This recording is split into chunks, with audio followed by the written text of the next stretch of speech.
controversy when it was read to a second-grade Massachusetts class last year. The Democratic candidates, they were questioned Wednesday at the debate about whether they thought this was suitable for children. Here's how they answered. I don't want to make that decision on behalf of my children. I want my children to be able to make that decision on behalf of themselves. You know, I feel very similar to John, that, you know, the fact is my 9-year-old and my 6-year-olds, I think, are already aware that there are same-sex couples. I think that obviously it is better to try to work with your children, to help your children understand the many differences that are in the world, and to really respect other people and the choices that other people make.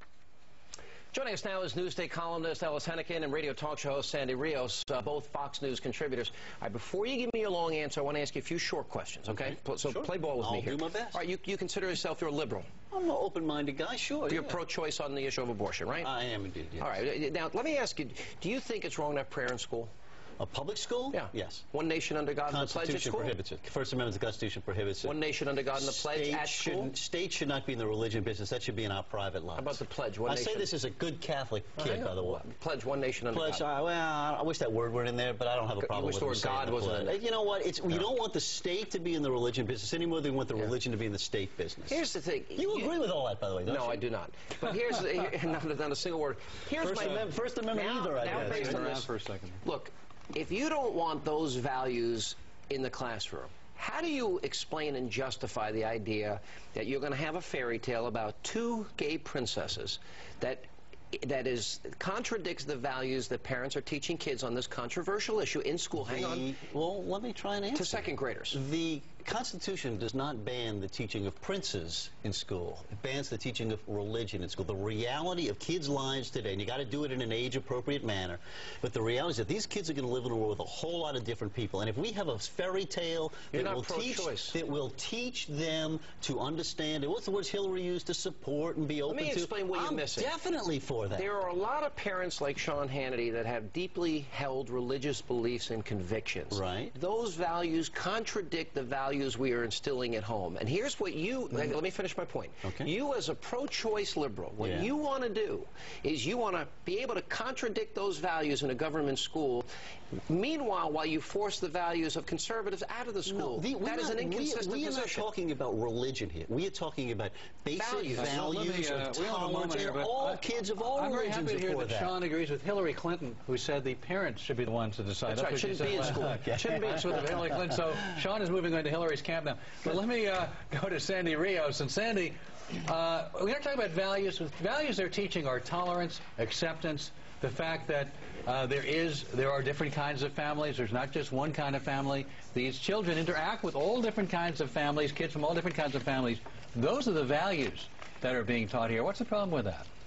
The problem is those are not values, sure. Alan. The fact that we teach that sex can be practiced in any form or fashion, and that marriage between a man and a man and a woman is the same as a marriage between a man and a woman, that's the part we have a problem with. There's no sex in marriage? I thought when they got married they had sex. That's another topic.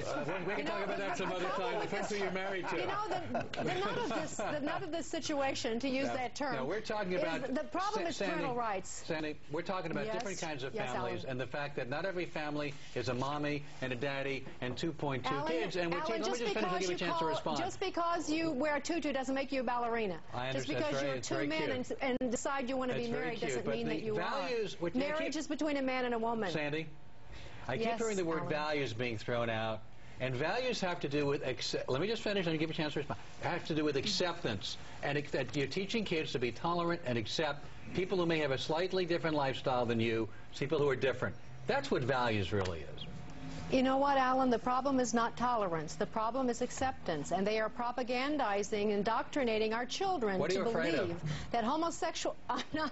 I'm not afraid, Alan. Our God is greater than anything that can be taught in public school. What's the worst thing that's going to happen here? What's the worst thing that's going to happen here? Let me get Sandy to answer. Sandy, what's the worst thing that's going to happen? Homosexuals will say to you, if you talk about whether it's born or not, they'll say, do you think I chose to be this way? Because the disease and the depression and the problems of that community are very great. So why in the world would we propagandize this to our children?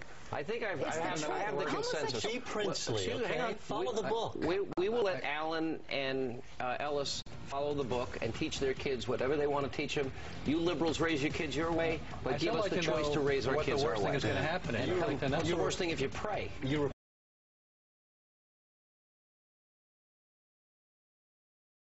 Religion is like a knife. If you use it to cut bread, it's good. If you use it to cut off your neighbor's arm, it's bad.